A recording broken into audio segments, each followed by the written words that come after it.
तो front end development basically जो आज के दौर में हो रहा है सबसे ज्यादा वो होता है रिएक्ट में। रिएक्ट क्या है? रिएक्ट एक जावास्क्रिप्ट की लाइब्रेरी है जो कि फेसबुक ने बनाई थी। फेसबुक ने बनाई तो थी अपने यूज के लिए, अपने मोबाइल एप्लीकेशन को बनाने के लिए रिएक्ट नेटिव यूज करते हैं फेसबुक। और जितना वेब पे इनके चलता है, जैसे व्हाट्सएप, वेब के ऊपर आप व्हाट्सएप खोलते हो ना ब्राउजर में, वो पूरा का पूरा रिएक्ट में बना हुआ है। जो कैनवा आप चलाते हो वो पूरा का पूरा रिएक्ट में बना हुआ है। तो फेसबुक ने इसको जो बनाया था अपना यूआई बनाने के लिए बनाया था, लेकिन इन्होंने क्या किया, बड़ा दिल दिखाते हुए इन्होंने इसको कर दिया ओपन सोर्स कर दिया इसको, है ना। इन्होंने ओपन सोर्स से फायदा क्या होता है? ओपन सोर्स से फायदा ये होता है पूरी दुनिया कंट्रीब्यूट करने लगती है, पूरी दुनिया के डेवलपर उसमें कंट्रीब्यूट करते हैं और वो चीज जो होती है वो बहुत लार्ज स्केल के ऊपर इंप्रूव होती जाती है। तो वही फायदा रिएक्ट को हुआ और आज का ही नतीजा ये हुआ कि आज रिएक्ट सबसे पॉपुलर लाइब्रेरी है। सबसे ज्यादा बड़ी बड़ी वेबसाइट्स रिएक्ट को यूज करती है। वो फिर आप पिंटरेस्ट को जानते हो, या फिर आप फेसबुक को जानते हो, या व्हाट्सएप को जानते हो, इन सब के यूआई जो बने हुए हैं, या फिर कैनवा को आप जानते हो, या आप चैट जीपीटी अगर किसी ने यूज किया हो, चैट जीपीटी का भी पूरा यूआई रिएक्ट जेएस में बना है। तो ये सब कुछ रिएक्ट जेएस में चल रहा है। दुनिया की सारी बड़ी कंपनियां फ्रंट एंड डेवलपमेंट जो कर रही है वो रिएक्ट जेएस में कर रही है। तो फ्रंट एंड डेवलपमेंट के लिए ये बेस्ट चीज है। तो मैं आज आपको, हम इस क्लास में जो कवर करेंगे, कंप्लीट रोड मैप आपको बताऊंगा कि क्या क्या आपको आना चाहिए एक रिएक्ट डेवलपर बनने के लिए। यही रोड मैप इस कोर्स में कवर करेंगे। तो सबसे पहली चीज जो हाईली इंपॉर्टेंट है रिएक्ट डेवलपर बनने के लिए, आपको सबसे पहली चीज जो चाहिए वो चाहिए fundamental of internet and web. आपको पता होना चाहिए इंटरनेट कैसे काम करता है, फंडामेंटल्स कैसे काम करता है इंटरनेट का, कैसे वेब का फंडामेंटल काम करता है, कैसे फ्रंट एंड काम करता है, कैसे बैक एंड काम करता है, कैसे ये एक दूसरे से लिंकअप रहते हैं, कैसे ये पूरी कम्युनिटी जो डेवलपर्स की है कैसे आपस में इंटरेक्ट कर करके काम करती है, कैसे ग्रुप्स काम करते हैं। तो वो सारी चीजें हम समझेंगे। वेब ब्राउजर कैसे काम करते हैं ये हम अच्छे से समझेंगे, है ना। HTML इसमें कैसे होती है, CSS का क्या रोल होता है, जावास्क्रिप्ट का क्या रोल होता है, रिएक्ट की जरूरत क्यों पड़ी, यही सब कुछ कवर करेंगे सबसे पहले हम। इसके बाद आ जाते हैं हम HTML के ऊपर। जब हम फंडामेंटल हमें अब पता चल गए, अब हम रेडी हो गए अपनी कोडिंग के जर्नी स्टार्ट करने के लिए, तो सबसे पहली चीज जो हम सीखेंगे यहाँ वो सीखेंगे HTML। HTML का हम कंप्लीट इंट्रोडक्शन देखेंगे, उसका बेसिक स्ट्रक्चर देखेंगे। बेसिक स्ट्रक्चर में जैसे इंट्रोडक्शन की अगर मैं बात करूं, इंट्रोडक्शन में वो सब कुछ आ जाएगा।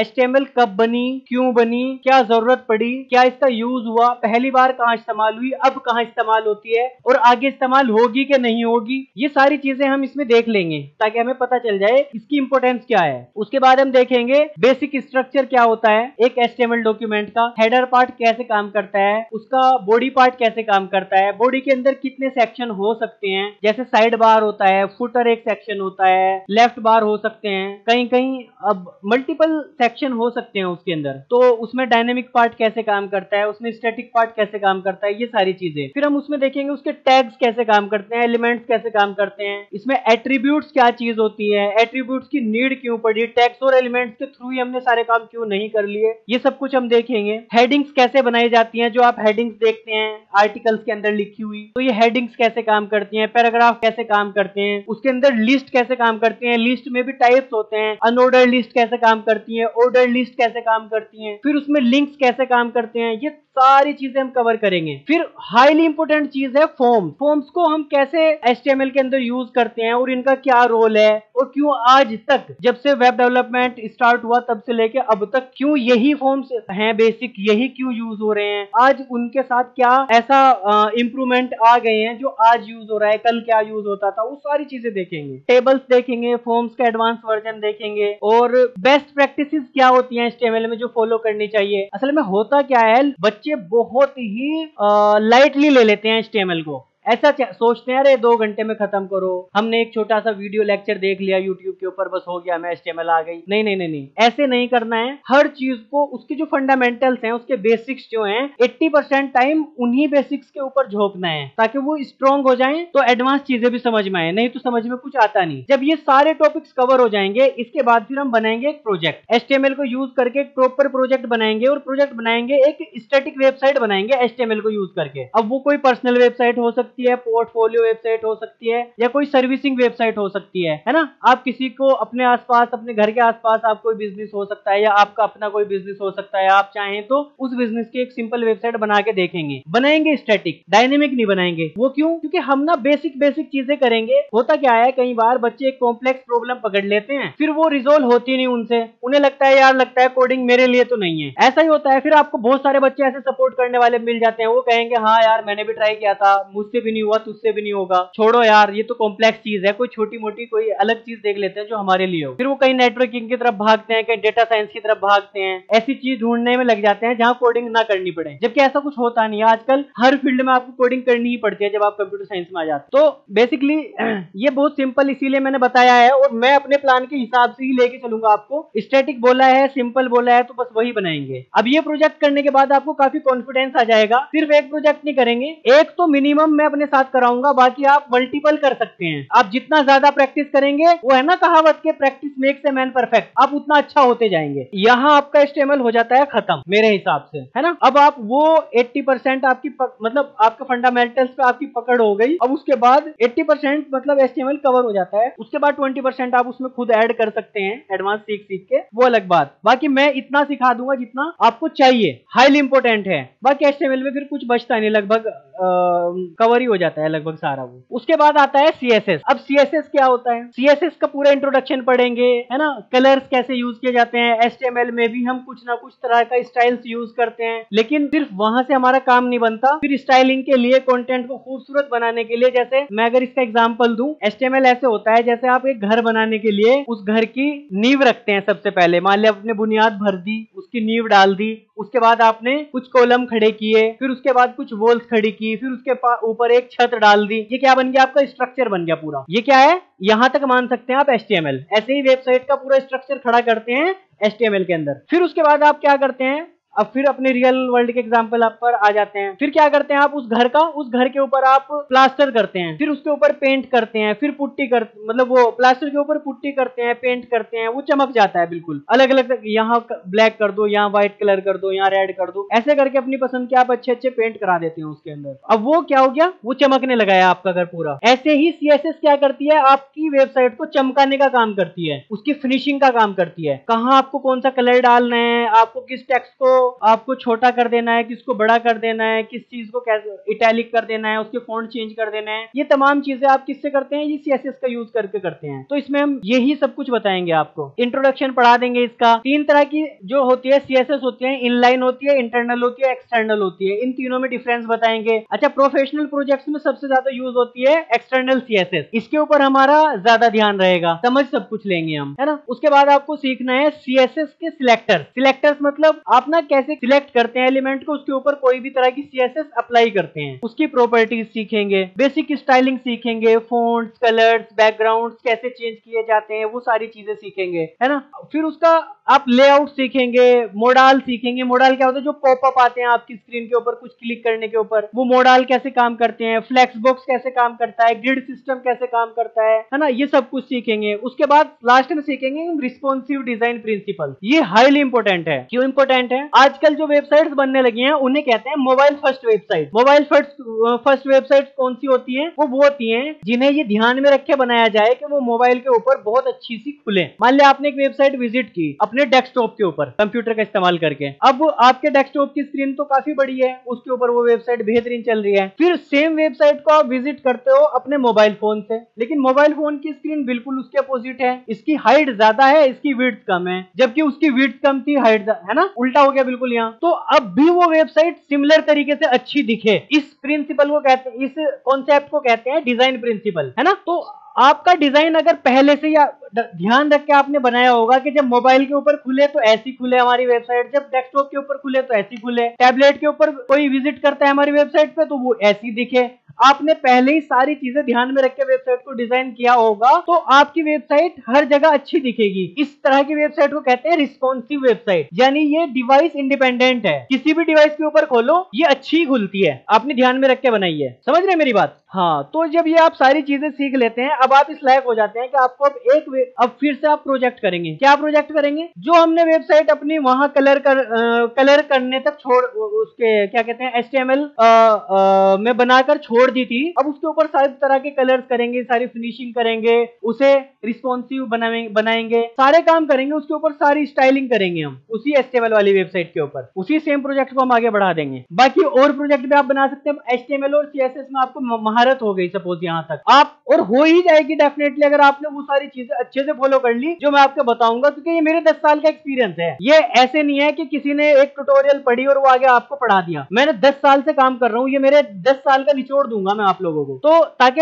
अगर आपने वो सारी चीजें अच्छे से फॉलो कर ली, मैं 100% श्योर हूं, इस बात को पूरे दावे के साथ कह सकता हूं कि HTML और CSS को यूज करके आप कैसी भी बेहतरीन से बेहतरीन वेबसाइट बना पाएंगे। यहां तक स्टैटिक, अगर यहां तक ही फॉलो कर लिया आपने, ये HTML CSS बेस्ड वेबसाइट है स्टैटिक, ठीक है। अब हम आगे बढ़ते हैं। यहां तक आप प्रोजेक्ट बनाने, यहां तक आप 2 रुपए कमाने लायक हो जाते हैं। मैं इतना समझता हूं कि आप ऐसे हो जाते हैं कि आप किसी को ये कह सकते हैं कि हाँ आप जैसा भी डिजाइन बताओ, आप डिजाइन बनाने लगते हो। यहां तक HTML CSS को यूज करके अच्छे अच्छे डिजाइन बना सकते हैं आप। अब आगे बढ़ता हूं मैं, तो यहां से शुरू होगा हमारा बेहतरीन सफर, जिसे मैं मानता हूं प्रोग्रामिंग का असल सफर। HTML CSS आपको अब आ गई, अब आप इस लायक बन गए कि आपको अब जावास्क्रिप्ट की तरफ ले जाया जा सके। यहां से हम सीखेंगे जावास्क्रिप्ट, जावास्क्रिप्ट का इंट्रोडक्शन देखेंगे। फिर सबसे पहले इंट्रोडक्शन में यही देखेंगे जावास्क्रिप्ट आई क्यों। HTML CSS से काम चल रहा था, उससे चीजें हो रही थी, फिर ऐसी क्या जरूरत पड़ी कि जावास्क्रिप्ट आई, और जावास्क्रिप्ट इतनी हाईली इंपोर्टेंट आज के दौर में क्यों है, कैसे यूज की जाती है, जावास्क्रिप्ट का काम क्या है, थोड़ा सा अभी बता देता हूं। जैसे हमने बताया था, पहले हमने HTML के अंदर स्ट्रक्चर खड़ा कर दिया, CSS के अंदर हमने उसके अंदर सारी कलरिंग कर दी, सारी स्टाइलिंग कर दी, हमने चमका दिया अच्छे से, अच्छा हो गया। अब हमें क्या चाहिए, हमें चाहिए अब इंटरेक्टिविटी, यानी कोई इस बटन, किसी आपने देखा होगा आप होवर करते हैं ना, जैसे माउस यहां लेके आए, अचानक यहां आने से एक लिस्ट खुल गई, देखा आपने वो लिस्ट कैसे खुली, वो होता है JS के थ्रू होता है सबसे ज्यादा इस तरह का काम। आपने एक फॉर्म के ऊपर क्लिक किया और आप वहां आपने टाइप करना जैसे शुरू किया, आपको पहले मैसेज आने लगा कि आप ना गलत नंबर मतलब पासवर्ड टाइप कर रहे हैं, ये वीक पासवर्ड है आपका, बताते हैं ना आपको इस तरह से। अब ये किसने चेक कर लिया आपका पासवर्ड वीक है, ये जावास्क्रिप्ट चेक कर लिया। जैसे आप टाइप करते जा रहे हैं, वो पीछे पीछे प्रोग्राम रन करता जा रहा है आपके, वो चेक कर रहा है आपके टाइप करने पे आपने क्या कर दिया, वो आपको जगह जगह गाइड करता है। सारी इंटरेक्टिविटी जो ऐड की जाती है वो सारी इसी के थ्रू की जाती है, जावास्क्रिप्ट के थ्रू, ठीक है। आपने देखा होगा YouTube के ऊपर, जैसे आप कोई चीज लिखना शुरू करते हैं, जैसे आप लिखते जाते हैं आपको तुरंत, देखो मैं आपको दिखाता हूं, थोड़ा सा ना हम देख लेंगे तो ज्यादा अच्छा रहेगा। हम YouTube पे आ गए, देख पा रहे हैं मेरी स्क्रीन, देखो मैं यहाँ स्क्रीन के ऊपर मान लिया मैं यहाँ स्क्रीन के ऊपर लिखना शुरू करता हूँ HTML। मैंने HTML लिखा, HTM ही लिखा बस, मैंने L भी नहीं मैंने साथ में लिखा। कितने सारे सजेशन मुझे आए, HTML CSS के थ्रू तो ये हो नहीं सकता, कैसे हुआ ये होता है जावास्क्रिप्ट के थ्रू। जैसे आप जावास्क्रिप्ट में क्या होता है, इवेंट्स होते हैं जावास्क्रिप्ट में। इवेंट्स मतलब जैसे ऑन क्लिक इवेंट लगा हुआ है, या फिर मान लिया ऑन की इवेंट भी लगा देते हैं। जैसे कोई भी की प्रेस हो रही है, उसी प्रेस होने पे, जैसे मैं एक बार H दबाया, तुरंत डेटा मेरा डेटाबेस के पास गया, तुरंत बिजनेस लॉजिक ने चेक कर लिया कि अगला वर्ड प्रिडिक्ट कर रहा है मेरा, मैंने HTML लिख दिया तो उसने आगे से प्रिडिक्ट कर लिया, जरूर ये HTML ट्यूटोरियल ढूंढना चाहता है, HTML ट्यूटोरियल फॉर बिगिनर्स, फिर ये HTML आ गया, HTML कोर्स आ गया, कोर्स इन हिंदी आ गया, HTML CSS प्रोजेक्ट आ गया। ये सब कुछ कैसे हुआ, ये HTML मैंने यहां सिर्फ लिखा, ये डेटाबेस के पास, ये तुरंत बिजनेस लॉजिक के पास पहुंचा, उसने देखा, उसने प्रिडिक्शन किया कि आगे ये शायद ये टाइप करना चाहता होगा, इससे पहले टाइप करके दे दो ताकि इसका टाइम बच जाए और ये अच्छे से सर्च कर पाए। समझ रहे हो, तो ये काम कैसे हो रहा है, ये जावास्क्रिप्ट के थ्रू हो रहा है। जावास्क्रिप्ट के थ्रू मल्टीपल काम होते हैं। जावास्क्रिप्ट जो है ना किंग है, किंग आजकल ब्राउजर की किंग कहो या क्वीन कहो,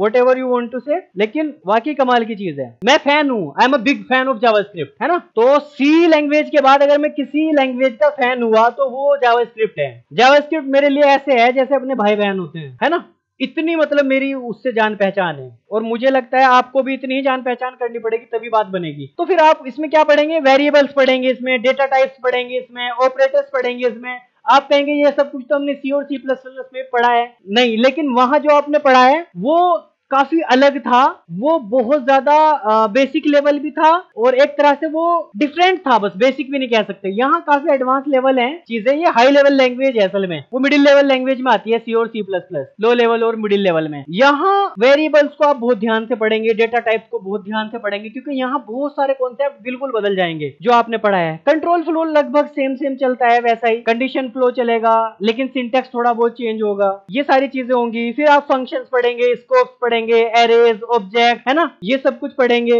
एरेज तो आपने पहले भी पढ़ा है, फंक्शंस पढ़ा है ना, लेकिन ऑब्जेक्ट्स इसमें आपके लिए थोड़ी सी नई चीज रहेगी। जैसे C++ में शायद आपने देखा हो, C++ में तो है क्लास और ऑब्जेक्ट्स का सीन, लेकिन इसमें सिर्फ ऑब्जेक्ट्स भी होते हैं। बहुत जबरदस्त चीज है ऑब्जेक्ट, यहाँ देखेंगे हम। अच्छा, यहाँ हाईली इंपोर्टेंट चीज जो होती है वो होती है डोम मैनिपुलेशन। यही है जान है, ये डोम मैनिपुलेशन जो है वेब की जान होती है एक तरह से। अगर किसी को डोम मैनिपुलेशन आ जाता है तो वो हो जाता है खिलाड़ी वेब में। किसमें? वेब में, फ्रंट एंड टाइप के लेवल पे तो वो खिलाड़ी हो जाता है एक तरह से। क्योंकि डोम क्या होता है? डोम होता है, डोम मीन्स होता है डॉक्यूमेंट ऑब्जेक्ट मॉडल। ये क्या करता है, जितनी भी चीजें आप स्क्रीन के ऊपर देखते हैं, जैसे हम ये YouTube की एप्लीकेशन खुली है, अब इसके ऊपर जितने भी आप ये कंपोनेंट्स देख रहे हैं ना, जो भी चीजें, ये वीडियो आ रही है, सब कुछ, ये सब कुछ डोम के ऊपर से आ रही है। डोम पेंट करता है यहाँ स्क्रीन के ऊपर ये सारी चीजें। आई बात समझ में आपको? स्क्रीन के ऊपर जो कुछ भी आता है वो सब कुछ डोम की वजह से आता है। ये डोम हाईली इंपोर्टेंट होता है, ये पढ़ेंगे हम, अच्छे से कवर करेंगे। अच्छा, फिर आपको इवेंट्स पढ़ना है, इवेंट हैंडलिंग पढ़नी है। इवेंट्स जैसे मैंने बताया, इवेंट्स है ना, दो तरह के इवेंट्स होते हैं बेसिकली। एक तो होते हैं यूजर क्रिएटेड इवेंट, एक होते हैं जो ब्राउजर क्रिएटेड इवेंट होते हैं। कैसे? एक इवेंट तो होते हैं जैसे ऑन क्लिक इवेंट है, आपने किसी बटन के ऊपर क्लिक किया तो फिर कोई प्रोग्राम रन हुआ। जैसे हम ये स्क्रीन देख रहे थे ना अभी, मैं अगर इसके ऊपर क्लिक करूंगा तो ये वीडियो चालू हो जाएगी। ये क्या होगा? क्लिक करना एक इवेंट होगा। ऐसे ही ब्राउजर वाले भी कुछ इवेंट होते हैं। कैसे? जैसे कोई पेज लोड हुआ, पेज लोड होने के ऊपर आपने देखा होगा, जैसे आप उसे स्क्रॉल करते हैं तुरंत है ना, वहां एक पॉपअप आ जाता है स्क्रीन पे, वो कहता है आपको कि रजिस्टर्ड करो। कहां से आया ये स्क्रॉल इवेंट के, सपोज ये ना पेज लोड के ऊपर लगा हुआ था, जैसे पूरा पेज लोड हो गया ऑटोमेटिकली आपके सामने एक 5 सेकंड बाद ही, आपने थोड़ा सा आर्टिकल पढ़ा ही था, 5 सेकंड बाद ही आपके सामने एक पॉपअप आ गया कि रजिस्टर्ड करो। अब आपको लग रहा है कंटेंट बहुत अच्छा, आप क्या करेंगे? फिर रजिस्टर्ड कर लेंगे। रजिस्टर्ड करेंगे तो आपकी कॉन्टैक्ट डिटेल मांग लेगा, वो कॉन्टैक्ट डिटेल आपकी उसके पास चली जाएंगी। अब कहेगा कि आप बन गए हमारे यूजर, अब पढ़ो। समझ रहे मेरी बात? ये खेल आपने देखा होगा, बहुत चलता है वेबसाइट्स के ऊपर, ब्लॉगिंग वेबसाइट्स के ऊपर स्पेशली। तो ये सारे इवेंट्स होते हैं, ये स्टैक अच्छे से समझते होंगे इस चीज को, ये ब्लॉगिंग में काम भी करते हैं, है ना। तो ये इवेंट हैंडलिंग से होता है, जावास्क्रिप्ट के थ्रू होता है ये सारा काम। फिर असिंक्रोनस जावास्क्रिप्ट देखेंगे जो कि हाईली इंपोर्टेंट है। इसके अंदर सेट टाइम आउट कैसे होता है, सेट इंटरवल्स कैसे होता है, अच्छा अजेक्स क्या होता है। ये जो अभी हम सजेशन देख रहे थे YouTube के ऊपर, ये सजेशन जो आ रहे थे यहाँ HTML पे लिखने पे, ये अजेक्स के थ्रू आ रहा है डेटा। ये देखेंगे हम अच्छे से, अजेक्स क्या होता है, कैसे काम करता है। अब उसके बाद आ जाता है एरर हैंडलिंग का। फिर एरर हैंडलिंग देखेंगे कैसे की जाती है जब हम वेब एप्लीकेशंस बना रहे होते हैं, जब जावास्क्रिप्ट का इस्तेमाल करते हैं, जो हाईली इंपोर्टेंट है, एरर हैंडलिंग आनी चाहिए। फिर उसके बाद हम अच्छे से हम ES6 के कॉन्सेप्ट समझेंगे। ES6 क्या है? ES6 ना जावास्क्रिप्ट का एक न्यूअर वर्जन है, एक तरह से ये समझ लो। पहले जो जावास्क्रिप्ट चलती थी अब वो नहीं चलती, उसमें बहुत सारे चेंजेस आ चुके हैं। ES6 के हिसाब से ही चलती हैं आजकल ब्राउजर्स के अंदर सारी चीजें। तो वो सारे हम नए प्रिंसिपल सारे समझेंगे, क्या होती हैं, नई फीचर्स क्या हैं, जैसे लेट है, कॉन्स्ट है ना, ये टाइप के वेरिएबल्स डिफाइन करते हैं लेट और कॉन्स्ट का यूज करके यहाँ, है ना। एरो फंक्शन का इस्तेमाल होता है, टेम्पलेट लिटरल्स होते हैं, इस तरह करके और भी बहुत सारी चीजें होती हैं जो हम देखेंगे। उसके बाद आप यहाँ जाइए प्रोजेक्ट आइडियाज के ऊपर। अच्छा, प्रोजेक्ट आइडियाज मैंने इसके अंदर लिख रखे हैं, ये सारे आप कर सकते हैं। जैसे आप बेसिक कैलकुलेटर बना सकते हैं। फिर जब आपको जावास्क्रिप्ट आ जाती है, यहाँ तक आप इस लायक हो जाते हैं, आपने जब सारा ये सफर कर लिया, ये सारे टॉपिक्स पढ़ लिए, सीख लिए, अब आप इस लायक हो जाते हैं कि आप HTML, CSS और जावास्क्रिप्ट का यूज करके प्रोजेक्ट बनाएं। तो कम से कम ये 6 प्रोजेक्ट बनाने चाहिए आपको। इनमें से कुछ मैं खुद से बनवाऊंगा, अपने साथ खुद बनाने को दूंगा आपको, घर से बना के लाना, है ना।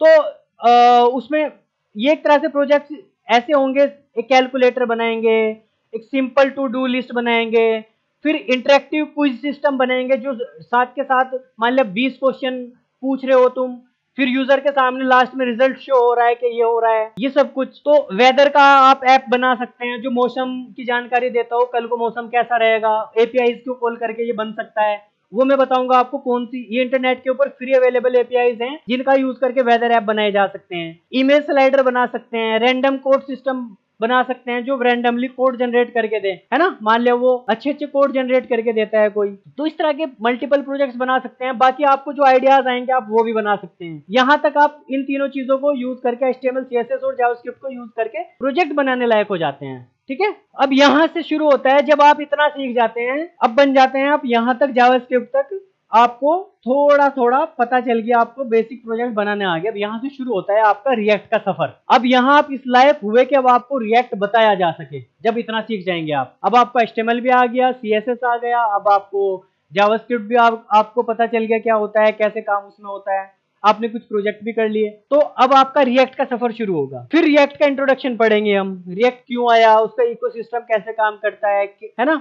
क्योंकि हर चीज को मेरा यकीन ऐसा है, देखो मैंने खुद भी ऐसे ही सीखा, मेरा दिमाग कुछ इसी तरह से काम करता है। मुझे जब तक ये बात ना बताओ कि ये चीज क्यों है, तो मुझे समझ में नहीं आती बात। तो मैं आपको भी यही कहूंगा कि आप क्यों समझो हर एक चीज का, इसकी जरूरत है ही क्यों, मैं रिएक्ट यूज करूं ही क्यों जब मेरा काम जावास्क्रिप्ट से चल रहा है ना। फिर मैं वो चीजें आपको यहाँ, जब मैं पहले यही मैं साबित करूंगा आपके सामने के आपका पूरा काम जावास्क्रिप्ट से नहीं चल रहा, कुछ चीजों में आपको रिएक्ट की जरूरत है, फिर आप रिएक्ट को अडेप्ट करेंगे यहाँ, है ना। फिर इंट्रोडक्शन पूरा होने के बाद, इकोसिस्टम समझने के बाद, फिर हम सेटअप करेंगे एक पूरा एनवायरनमेंट उसका, रिएक्ट का कैसे काम करता है, डायरेक्टरी स्ट्रक्चर समझेंगे कैसे काम करता है ना, कंपोनेंट समझेंगे, JSX समझेंगे क्या होता है, जो जावास्क्रिप्ट और HTML का मिश्रण का एक कोड यूज किए जाते हैं, उसको JSX कहते हैं। JSX को अच्छे से पढ़ेंगे, कंपोनेंट्स को अच्छे से पढ़ेंगे, प्रोप्स को पढ़ेंगे, स्टेट को पढ़ेंगे, है ना, जो हाईली इंपोर्टेंट है ये दोनों, प्रोप्स और स्टेट। कंपोनेंट की लाइफ साइकिल पढ़ेंगे कैसे काम करती है, रिएक्ट के ऊपर फॉर्म्स पढ़ेंगे, जो HTML वाले फॉर्म थे वो रिएक्ट के फॉर्म से कैसे अलग होते हैं, या उनके अंदर ही कोई इंप्रूवमेंट हुए हैं, वो सारी चीजें अच्छे से समझेंगे, जो उसके साथ ही हम कंपेयर करके। उसके बाद हम बेसिक रिएक्ट में हम हैंडलिंग सीखेंगे इवेंट्स की, जो जावास्क्रिप्ट के अंदर हम हैंडलिंग कर रहे थे इवेंट्स की, वो हैंडलिंग रिएक्ट के अंदर कैसे करते हैं, है ना। यहाँ कितनी अलग है ये हैंडलिंग जो जावास्क्रिप्ट में हैंडलिंग कर रहे थे, वो कंपैरिजन सीखना पड़ेगा हमें अच्छे से। फिर हम कंडीशनल रेंडरिंग सीखेंगे। कंडीशनल रेंडरिंग मतलब पता चला आप एक वेबसाइट के ऊपर जब लॉग इन करके आप चीजों को देखते हो तब उसका वेब व्यू अलग दिखता है, तब आप अपनी प्रोफाइल भी चेंज कर पाते हो। जब आप लॉग इन नहीं होते तब आपको अलग तरह का एनवायरनमेंट दिखता है, आप अपनी प्रोफाइल नहीं देख पाते, तो वो सब चीजें कंडीशनल रेंडरिंग के थ्रू होती हैं, तो वो हम अच्छे से समझेंगे। रिएक्ट राउटर देखेंगे, है ना। HTML CSS के अंदर तो फाइल बेस्ड राउटिंग हो रही थी, लेकिन यहाँ राउटिंग थोड़ी अलग हो जाएगी। रिएक्ट राउटर कैसे काम करता है वो हम देखेंगे। हुक्स देखेंगे, इसके अंदर हुक जो है बहुत जबरदस्त कॉन्सेप्ट है रिएक्ट के अंदर, तो इससे बहुत कुछ होता है। इसमें हाईली इंपोर्टेंट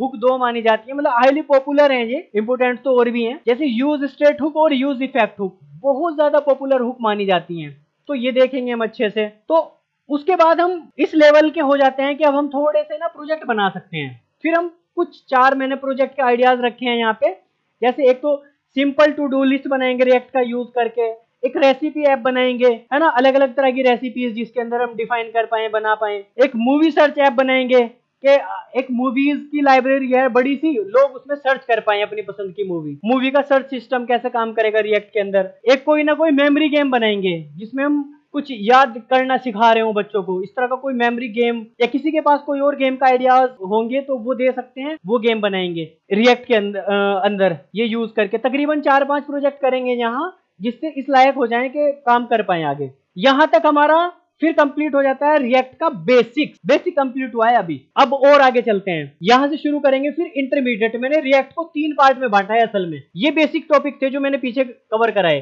अब हम फिर आगे कवर करेंगे इंटरमीडिएट लेवल। यहां आ जाता है रिडक्स होता है एक तरह से स्टेट मैनेजमेंट का ही टूल होता है ये। तो रिडक्स को कैसे यूज करते हैं, रिडक्स के प्रिंसिपल क्या होते हैं, रिडक्स क्यों आया, क्यों बना, क्या इसकी जरूरत पड़ी, बिना इसके काम क्यों नहीं हो सकता, ये सब कुछ समझेंगे, है ना। इसमें हम एक्शन समझेंगे, रिड्यूसर समझेंगे, स्टोर समझेंगे, रिडक्स की मिडिलवेयर समझेंगे, बहुत हाईली इंपॉर्टेंट चीज होती है ये। इंटरव्यू में सारी यही चीजें डिस्कस करता है जब फ्रंट एंड डेवलपर का इंटरव्यू लेता है इंटरव्यूअर। रिडक्स थंग समझेंगे हम अच्छे से, सिंक्रोनस एक्शन समझेंगे रिडक्स के अंदर कैसे होते हैं, असिंक्रोनस एक्शन समझेंगे कैसे होते हैं, है ना। फिर हम रिएक्ट के इसके अंदर इंटरमीडिएट लेवल के अंदर ही हम रिएक्ट कॉन्टेक्स्ट एपीआई भी समझेंगे, एरर की बाउंड्रीज समझेंगे। तो यहां तक हमारा इंटरमीडिएट लेवल खत्म हो जाएगा। फिर उसके बाद हम ये कुछ एप्लीकेशन बनाने के लायक बन जाते हैं। फिर 4 एप्लीकेशन फिर से मैं सजेस्ट करूंगा। एक चैट एप्लीकेशन बन सकती है, सोशल मीडिया डैशबोर्ड बन सकता है, टास्क मैनेजमेंट सिस्टम बना सकते हैं आप, या कोई रियल एस्टेट का मार्केट प्लेस बना सकते हैं। यानी रियल एस्टेट मार्केट प्लेस यानी किसी के आसपास प्लॉटिंग हो रही हो, कोई जमीन बेच रहा हो, जो बेचने वाला है वो आए अपनी जमीन उसके ऊपर रजिस्टर्ड कर दे, जी मेरा 100 गज का प्लॉट है, मैं इतने का बेचना चाहता हूँ। कोई अगर खरीदना चाहे, वो खरीदने वाला उसके ऊपर है, वो देख कॉन्टेक्ट कर ले किसी बंदे को कि हाँ भाई मैं तुम्हारा खरीदना चाहता हूँ। एक ऐसा मार्केट प्लेस बनाएंगे। छोटा सा, है ना। फिर यहां तक हमारा इंटरमीडिएट लेवल खत्म हो जाता है। अब आते हैं एडवांस लेवल की तरफ थोड़ा सा। ये एडवांस कॉन्सेप्ट है रिएक्ट के। रिएक्ट का परफॉर्मेंस ऑप्टिमाइजेशन देखेंगे कि आपकी एप्लीकेशन किस कदर अच्छी है, ऑप्टिमाइज है कि नहीं है, आपके कोड को कितना टाइम लग रहा है, लार्ज स्केल पे जब ये जाएगा तो कितना टाइम लगेगा, ऑप्टिमाइजेशन देखेंगे, कोड की स्प्लिटिंग देखेंगे, उसकी बेस्ट प्रैक्टिसेस समझेंगे। स्प्लिटिंग मतलब आपको सब कुछ एक ही फंक्शन में नहीं लिख देना, अलग अलग फंक्शंस में स्प्लिट करनी है चीजें, ताकि मेंटेनेबिलिटी बढ़ सके, बाद में आप अच्छे से उसे मैनेज कर सकें। जब मान लिया आज आपके पास 1000 यूजर हैं, कल को 1 करोड़ यूजर भी हो सकते हैं आपके एप्लीकेशन के ऊपर, आपका कोड फटे ना उस लेवल पे भी जाके, तो वो लेवल समझेंगे हम चीजों का। लेजी लोडिंग समझेंगे हम अच्छे से, लेजी लोडिंग क्या होती है, ये हाईली इंपोर्टेंट टॉपिक है लेजी लोडिंग का। बहुत एडवांस लेवल चीजें हैं ये। लेजी लोडिंग तब काम आती है हमें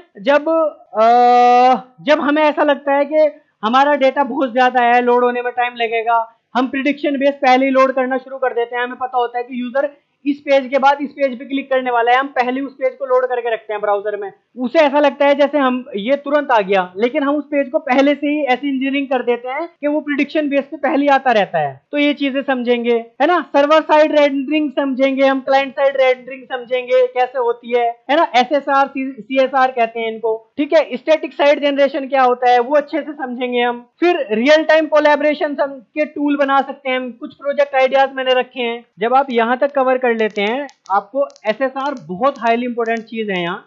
सर्वर साइड रेंडरिंग यानी पूरा पेज वहीं से रेंडर करके भेजा जाता है। ये आप बाद में समझेंगे, अभी आपको समझ में आएगी नहीं ये बात, लेकिन आप अभी ये समझ लो कि ये हाईली इंपॉर्टेंट होते हैं। ये लोडिंग फास्ट कर देता है बहुत। SSR का कॉन्सेप्ट थोड़ा सा अलग होता है। असल में ना 2 तरह की रेंडरिंग होती है। आप स्क्रीन के ऊपर जो देखते हो, जब पेज पे आप किसी भी पेज के ऊपर विजिट करते हो तो 2 तरह की रेंडरिंग होती है वहां। एक होती है सर्वर साइड रेंडरिंग, एक होती है क्लाइंट साइड रेंडरिंग। अच्छा, सर्वर साइड रेंडरिंग वो होती है जब सर्वर के ऊपर जितनी जावास्क्रिप्ट रन होनी है, कंपाइल होनी है ना, चीजें बननी है, वो सब कुछ सर्वर के ऊपर हो जाता है।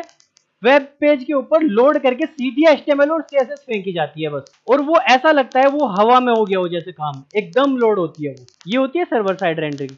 एक होती है क्लाइंट साइड रेंडरिंग, जहां सर्वर के ऊपर ज्यादा बोझ नहीं डाला जाता, जैसी HTML CSS जावास्क्रिप्ट रिएक्ट सब कुछ भेज दिया जाता है और वो यहीं आके कंपाइल होता है, यही सब कुछ होता है। वो क्लाइंट साइड रेंडरिंग होती है। असल में ना ये प्रोजेक्ट टू प्रोजेक्ट डिपेंड करती है चीजें। जैसे मान लिया कोई डिजाइनिंग का टूल बना रहे हो आप, जैसा कैनवा है, कैनवा में फोटो की पूरी एडिटिंग कर सकते हैं, बहुत सारी चीजें कर सकते हैं। अब इस तरह का डिजाइनिंग का टूल बना रहे हैं आप, इसमें आपको सर्वर साइड रेंडरिंग नहीं चलेगी, इसमें क्लाइंट साइड रेंडरिंग चलेगी, क्योंकि यहाँ तो ऑन स्क्रीन बहुत सारी चीजें हो रही हैं कॉम्प्लेक्स। लेकिन एक चीज है, मान लिया आपकी एक ब्लॉगिंग की वेबसाइट है या आपकी कोई ई-कॉमर्स वेबसाइट है, जहां आप चाहते हैं यार मेरा तो जो यूजर है वो वेट ही नहीं करेगा, 2 मिनट अगर 3 मिनट लग जाएंगे पेज को वही कॉम्प्लेक्स प्रॉब्लम्स को रिजोल्व करने में, मशीन कोड में कन्वर्ट करने में, इतने तो मेरा यूजर चला जाएगा। मुझे तो नहीं 1 मिनट का टाइम है, मुझे तो 1 सेकंड में लोड करना है पेज। अब आप सारे काम वहीं से करके भेजेंगे ताकि तुरंत लोड हो, है ना। तो ये डिपेंड करता है। अच्छा, स्टैटिक साइड जनरेशन का भी एक कॉन्सेप्ट रहता है। स्टैटिक साइड जनरेट कर देते हैं, स्टैटिकली जनरेट कर देते हैं वो।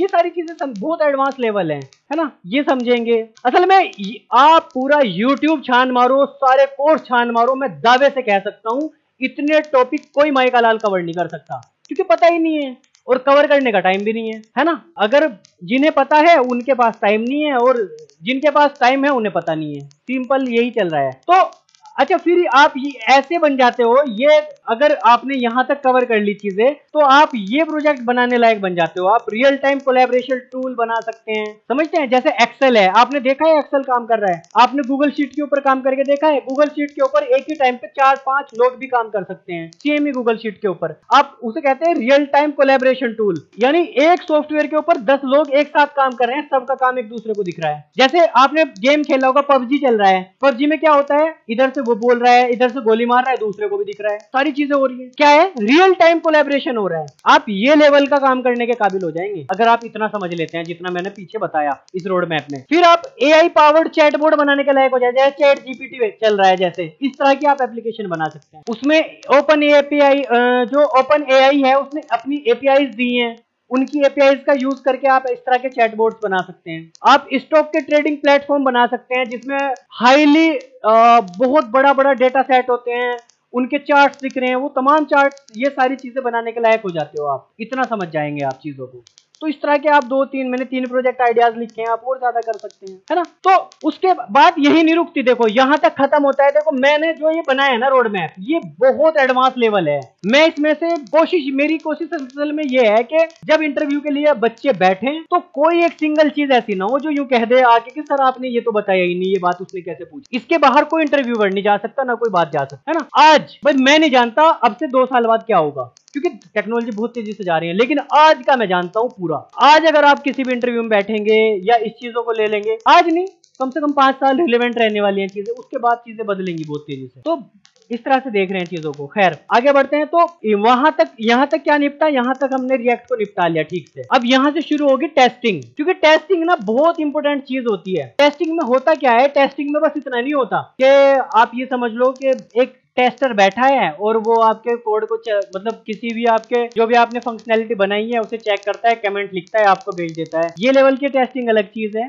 ना। अभी जो टेस्टिंग होती है, जो आजकल ऑर्गेनाइजेशंस के लेवल पे यूज होती है, वो टेस्टिंग होती है टूल्स के थ्रू। उसमें यूनिट टेस्टिंग होती है। जैसे नंबर 1 पे आता है जेस्ट एक फ्रेमवर्क है टेस्टिंग का। इसमें सारे टेस्ट लिखे जाते हैं। इसमें ऐसे लिखा जाता है कि ये पर्टिकुलर फंक्शन है, इसे तुझे कॉल करना है। मतलब कोड को चेक करने के लिए दूसरा कोड लिखते हैं, ये समझ लो। एक फंक्शन में लिख रहा हूं दूसरे फंक्शन को चेक करने के लिए कि वो ठीक चल रहा है कि नहीं चल रहा है। समझ रहे हो मेरी बात। हम उसके अंदर उसकी एक्सपेक्टेड आउटपुट लिख देते हैं।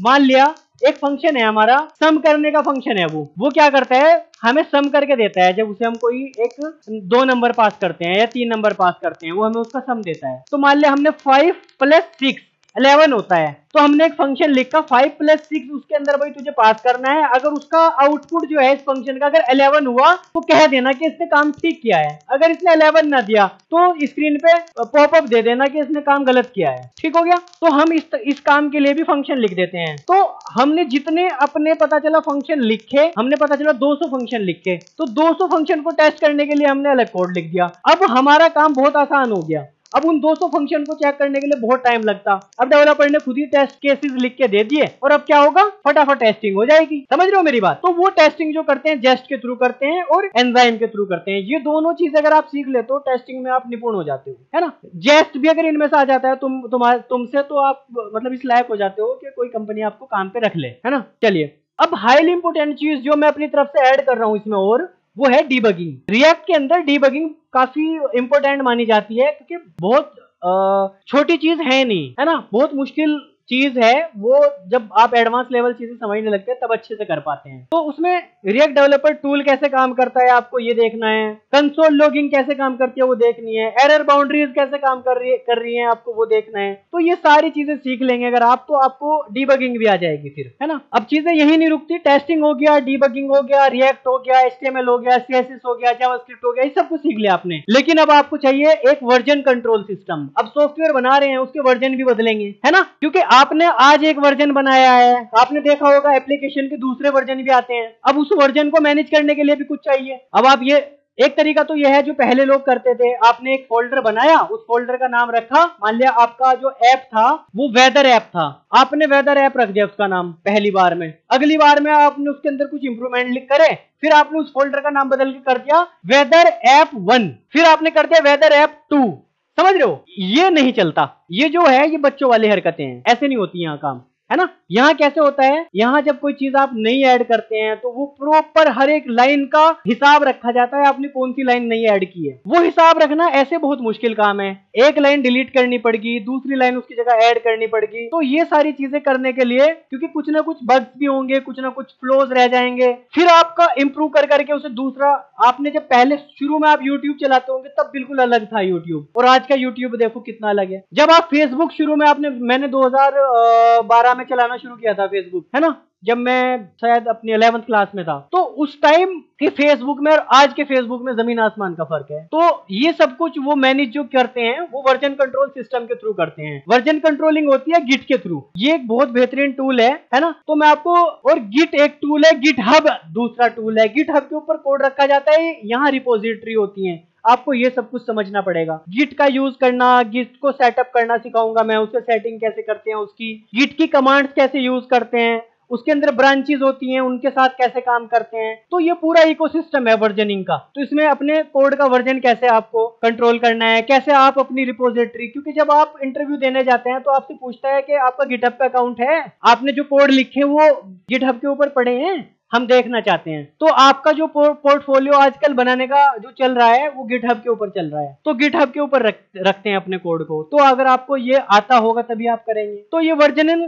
सिस्टम जब आपका हो जाता है, इतना होने के बाद आप मेरे हिसाब से इस लायक हो जाते हैं कि हाँ अब आप काम करिए, पोर्टफोलियो बनाइए, इंटरव्यू दीजिए और जाइए काम करिए इंडस्ट्री में, है ना। ये इतनी चीजें मस्ट हैं। अब मैं थोड़ा सा तुम्हारे लिए समराइज कर देता हूं ऐसे ही। ये तो मैंने बहुत लंबा ये आपको कोर्स बता दिया। बेसिकली अगर आप फिंगर्स पे याद रखना चाहें, मुझे सब कुछ क्योंकि फिंगर्स पे याद है, HTML, CSS, जावास्क्रिप्ट, है ना। फिर React basic, React intermediate, React advanced, इन सब में प्रोजेक्ट्स करने हैं आपको फिर इसमें टेस्टिंग के कुछ टूल जैसे जेस्ट हो गया, एंजाइम हो गया, आपको वर्जन कंट्रोलिंग के टूल जैसे गिटहब हो गया, गिट हो गया, आपको ये सब कुछ सीखना है बस। अब इनके अंदर दुनिया भर की चीजें हैं, तब जाके आप बनते हैं रिएक्ट डेवलपर। Got it. तो आज की क्लास मुझे लगता है खत्म हो गई, मैंने पूरा रोड मैप आपको समझा दिया।